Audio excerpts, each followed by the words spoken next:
mtazamaji, usikose like, comment na kushare. Mungu akubariki. Piga kambi milimani, askari wa Kristo, amka mwende vitani, usiku wakuja. Piga vita vya imani, nguvu utapata. Wale wanaojitoa kufanya kazi lazima wakubali kubeba ile roho ya Elia. Roho ya Elia lazima. Amani ya Bwana wetu Yesu Kristo iwe nawe. Amani ya Bwana wetu itawale juu ya maisha yako. Mpendwa mtazamaji, katika siku hii tena tumerudi mbele yako tukiwa na somo la pekee lenye kichwa kinachosema Mungu anahitaji Elia watatu katika kufunga historia ya ulimwengu. Mungu anahitaji Elia watatu katika kufunga historia ya ulimwengu. Wakati tunakwenda kuchunguza somo hili, kabla ya kuchunguza, tuombe. Asante Mungu Baba kwa wema wako, tunakuja mbele zako katika masaa haya. Tunashukuru kwa ulinzi wako na rehema zako ambazo zimekuwa juu yetu. Baba, kafungua akili zetu ziweze kuelewa kile ambacho umekusudia, na ulimwengu ukaweze kutambua yale ambayo ni makusudio yako.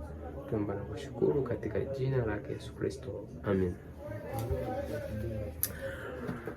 Anahitajika Elia watatu katika wakati huu wa mwisho tunaoishi. Ujumbe wa Elia ulikuwa ni ujumbe wa kutisha mbele ya mfalme Ahabu.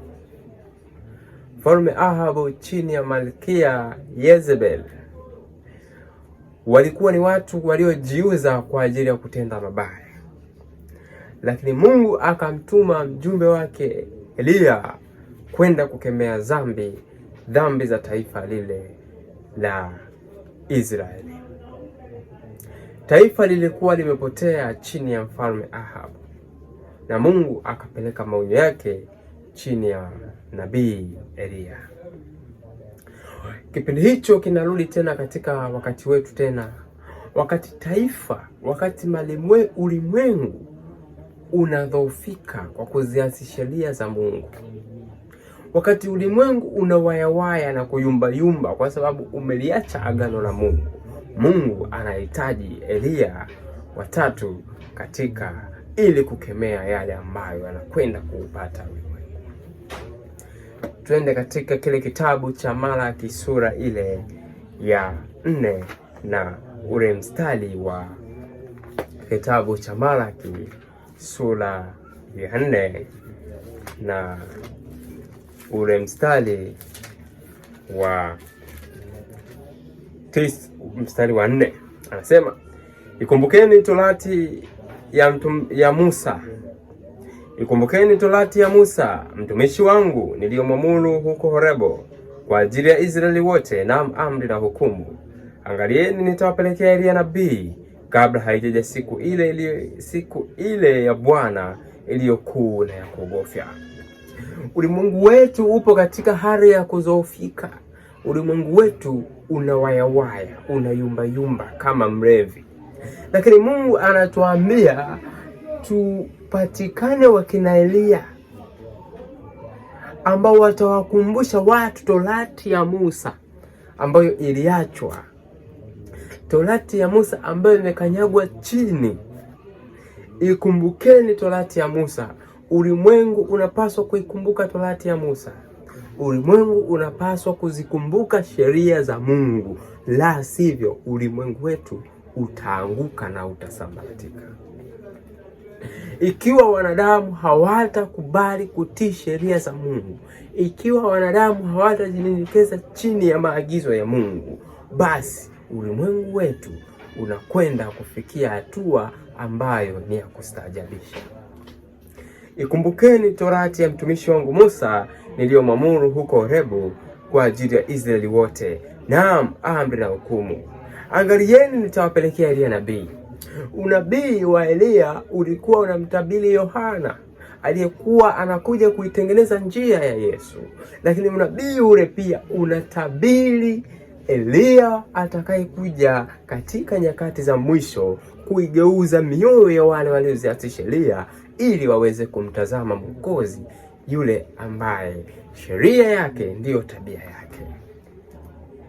Anasema, naye ataigeuza mioyo ya baba iwaelekee watoto wao na mioyo ya watoto wao iwaelekee baba zao, ili nisije nikaipiga dunia kwa laana. Dunia yetu kama itashindwa kuzitii sheria za Mungu, Mungu ataipiga kwa laana. Lazima tuwarudishe watu katika utii wa amri 10 za Mungu.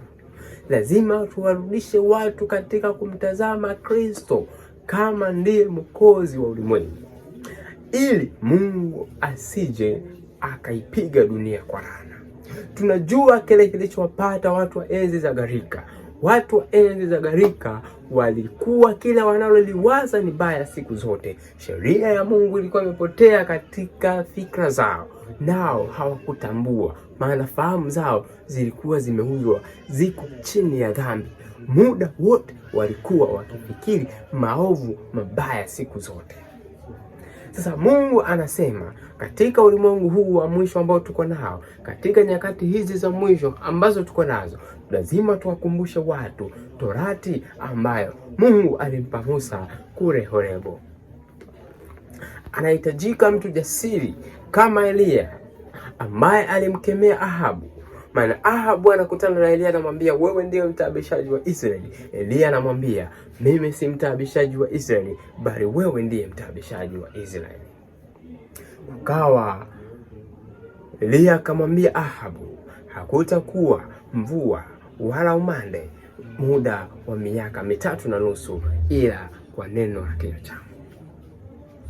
Unabii wa miaka 3.5 umekuwa ni unabii ambao unajirudia. Yesu akafanya kazi miaka 3.5 kutoka mwaka wa 27 mpaka mwaka wa 31. Kanisa katika kipindi cha giza limepitia katika nyakati 3.5, na tutashuhudia hali ya mateso ya kipindi kinachokwenda kujirudia kikipitia katika nyakati za miaka 3.5. Kwa hiyo kama vile Eliya ambavyo alikuwa neno la kinywa chake kutoka katika neno la Bwana ambavyo alitamka mvua ikawa haini juu ya nchi miaka 3.5, ndivyo hivyo watahitajika wakina Eliya kabla ya kuingia katika kipindi cha mateso cha miaka 3.5 kuionya dunia isije ikapatwa na laana. Ujumbe wa Mungu anasema katika kitabu cha Ujumbe wa Malaika Watatu, ujumbe wa Mungu anasema kitabu cha Ujumbe wa Malaika Watatu ukurasa wa 67. Bwana Mungu wa mbinguni hatapeleka ulimwengu hukumu. Bwana Mungu wa mbinguni hatapeleka ulimwenguni hukumu zake kwa kutotii kwa uasi mpaka yeye atakapotuma walinzi wake ili kutoa onyo. Anasema Mungu hataleta hukumu katika ulimwengu bila ya kuleta maonyo katika ulimwengu. Nani ambaye anatakiwa kuleta hayo maonyo katika ulimwengu? Ni yule anayeitwa Eliya, ambaye yeye haogopi mfalme wala haogopi liwali wala haogopi rais yoyote. Bwana Mungu wa mbinguni hatapeleka ulimwenguni hukumu zake kwa kutotii na kwa kuasi mpaka yeye atakapotuma walinzi wake ili kuotoa onyo. Hatafunga kipindi cha rehema hadi ujumbe utangazwe kwa wazi zaidi. Sheria ya Mungu inapaswa kutukuzwa. Madai yake lazima yawasilishwe katika tabia yake ya kweli. Kwa sheria ya Mungu ni tabia ya Mungu. Wakati tunacheza na sheria ya Mungu, maana yake tunacheza na tabia ya Mungu. Kwa hiyo tunapoisukumia mbali sheria ya Mungu ni sawa sawa na kuisukumia mbali tabia ya Mungu. Wakati tunapoikanyaga na kuitupilia mbali sheria ya Mungu, tunasema kwamba tabia ya Mungu si nzuri, si njema. Kwa nasema hii ni tabia yake ya kweli na takatifu, ili watu waweze kuletwa katika uamuzi ama kutetea ukweli au kuupinga ukweli. Lazima watu waonywe juu ya wale wanaovunja na kuikanyaga chini sheria ya Mungu, lazima wapelekewe maonyo. Hata hivyo, kazi itafupishwa katika fundisho la haki. Ujumbe wa haki ya Kristo unapaswa kusikika kutoka ncha moja ya dunia hadi nyingine ili kuitayarisha njia ya Bwana. Kwa kazi ambayo inatakiwa ni ile ile ya Elia, ili kuitayarisha njia ya Bwana kabla ya Kristo ajaja. Ujumbe unapaswa kuwa umehubiriwa. Nani anapaswa kuhubiri? Ni yule yule anayeitwa Elia wa tatu. Maana Yohana alikuwa ni Elia wa pili. Anahitajika mtu kama Elia wa tatu kwenda kuifanya kazi ambayo ni kuandaa watu kwa ajili ya kumlaki Bwana mawinguni. Nasema ujumbe wa haki ya Kristo unapaswa kusikika kutoka katika ncha moja ya dunia hadi nyingine ili kuitayarisha njia ya Bwana. Huu ndio utukufu wa Mungu ambao unafunga kazi ya malaika yule watatu. Huu ndio utukufu wa Mungu, kuhubiri jumbe za malaika watatu.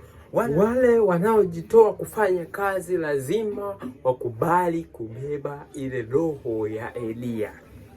Roho ya Elia lazima ibebwe.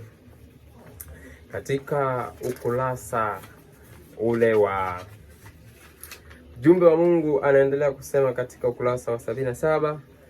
Ukurasa wa 77 kichwa kidogo kinasema hao wazishika amri za Mungu. Tahadhari imetolewa kuhusiana na uvunjaji wa sheria. Tahadhari inatolewa kwa ulimwengu kuhusiana na wale ambao wamekuwa wavunjaji wa sheria ya Mungu. Kabla tu ya ile siku kuu ya Mungu, ujumbe utatumwa kuwaonya watu warudi kwenye utii, kwenye kanuni na mfano, kwenye utii kwa sheria ya Mungu ambayo mpinga Kristo ameivunja. Tumejifunza mpinga Kristo ni utawala wa kipapa. Wanasema lazima watu warudishwe katika utii wa sheria ya Mungu. Kwa hiyo Elia watatu anakuja kuilejeza mioyo ya baba kuwaelekea watoto wao na mioyo ya watoto kuwaelekea baba zao. Mungu asije akaipiga hii dunia kwa laana. Lazima watu tukubali kuzitii sheria za Mungu. Lazima watu tukubali kwamba sheria ya Mungu ni tabia ya Mungu, na hivyo hatuna budi kujiweka chini ya tabia ya Mungu.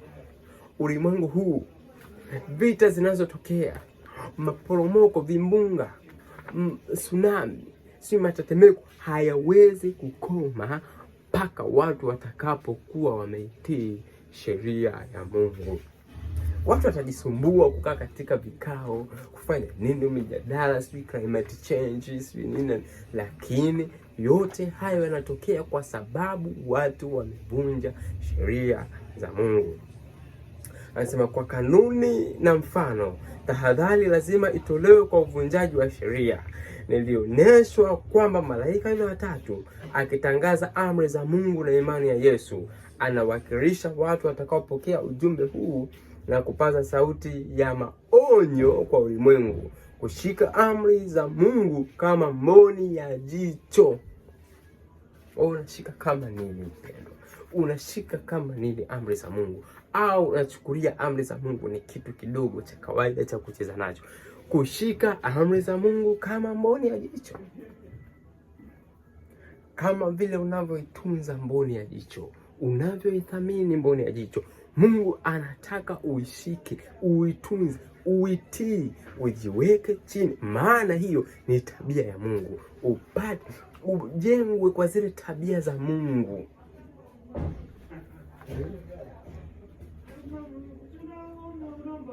Ujumbe huu na kupaza sauti ya maonyo kwa ulimwengu, ushika amri za Mungu kama mboni ya jicho, na kwamba kwa kuitii onyo hili wengi wangeipokea sabato ya Bwana.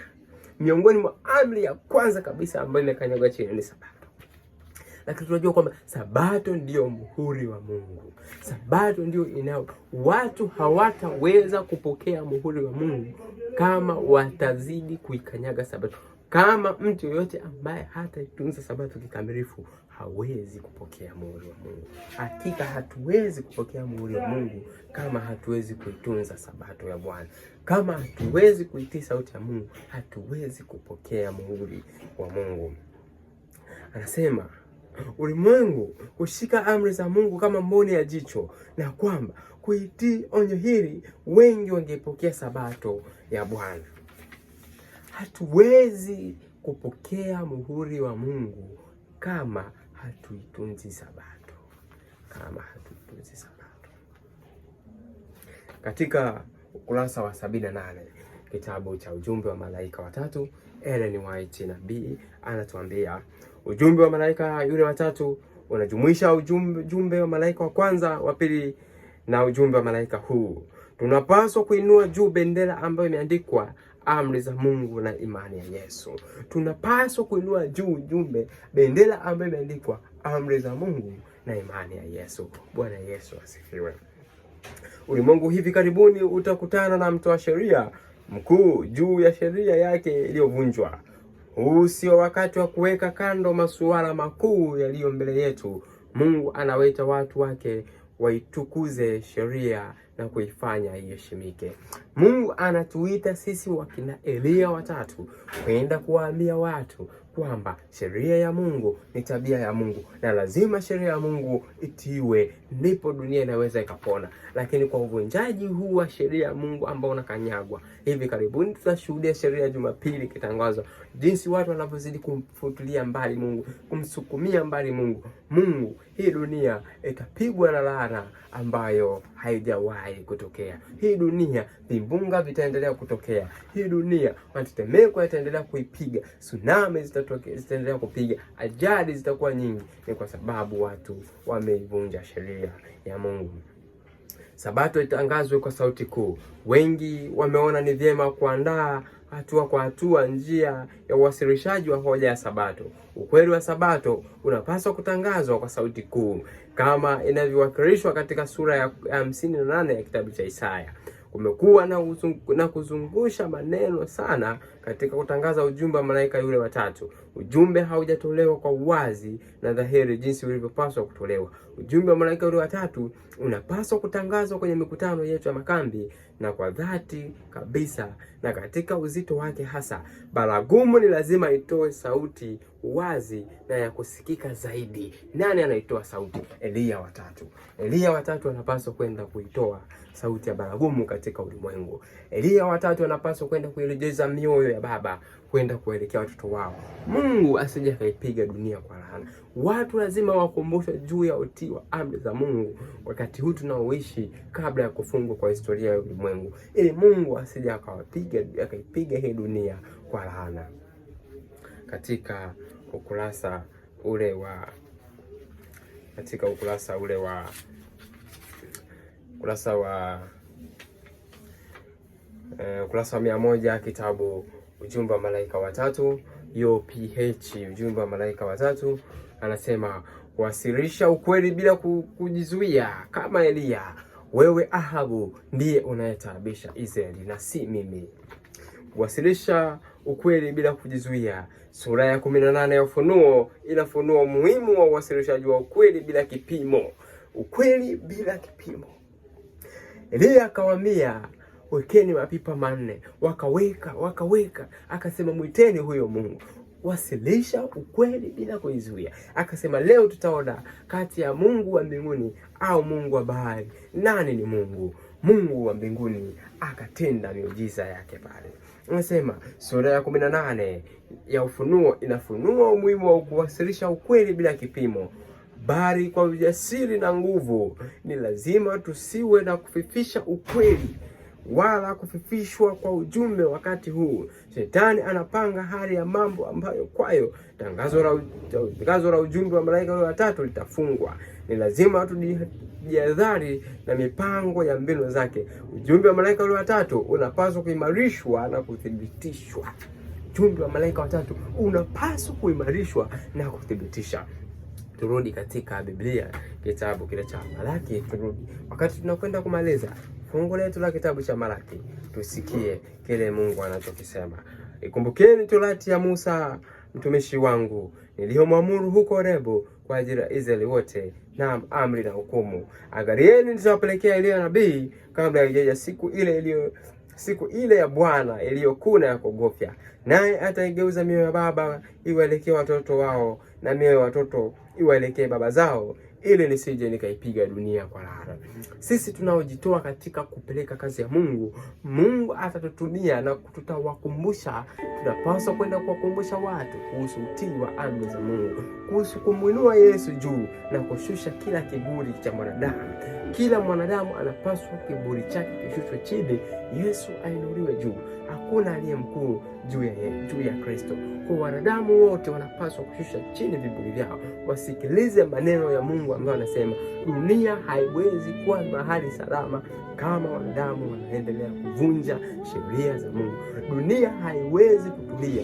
Dunia itazidi kusukasuka. Dunia itavunjika sana. Dunia itawayawaya sana, kwa sababu wanadamu wamezivunja sheria za Mungu. Kwa sababu wanadamu wamevunja sheria za Mungu, wamezikanyaga sheria za Mungu. Ndio maana laana imewa dunia, na waliosalia wamekuwa ni wachache.